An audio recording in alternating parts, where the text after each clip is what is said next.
Tori Petry here at the NFL Combine, catching up as we usually do at the Combine with NFL Network's Ian Rapoport. Ian, one of the biggest pieces of news around the Lions has been the rumor that they were going to trade Matthew Stafford. What was your reaction to that?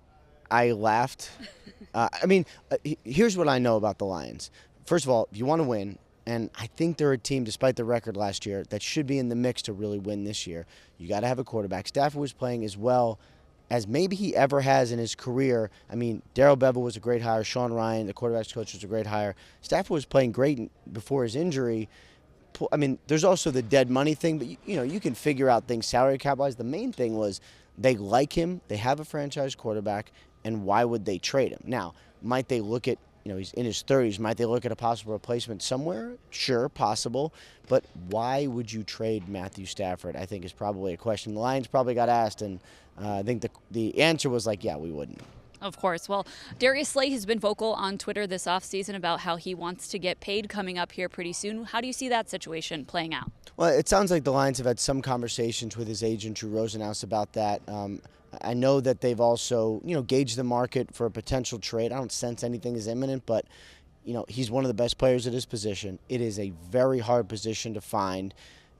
I would imagine that they will have some options from teams willing to give a good draft pick and pay Darius Slay a big-time salary. And, if you look at the history of where Matt Patricia and Bob Quinn have come from, New England doesn't always give third contracts to players. A lot of times that's when they decide to move on or get value or play younger guys.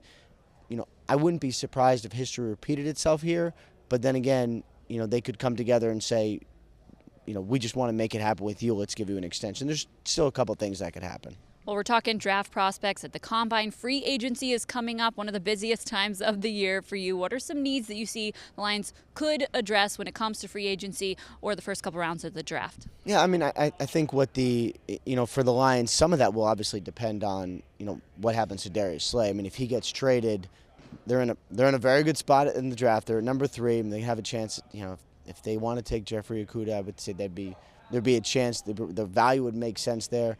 They also could move back a couple slots, get an extra really good pick, take another premium defensive guy. I mean, there's actually a lot of different directions they could go. I mean, adding some help on the edge would probably be what they really need to do is get the Redskins to trade out of 2 or that's to take a dream scenario. And Chase Young falls right into their lap. I think they would probably be okay with that. Add some depth at receiver would probably be something that would be helpful. I know they've done a lot at tight end. I think they're probably good there. I would say where the Lions are right now, it's more tinkering as opposed to kind of like big time overhaul. Well, Ian, thank you so much for your time. Enjoy the rest of Combine Week. I know it's a crazy time for you. We appreciate you making time for us. Always enjoy it.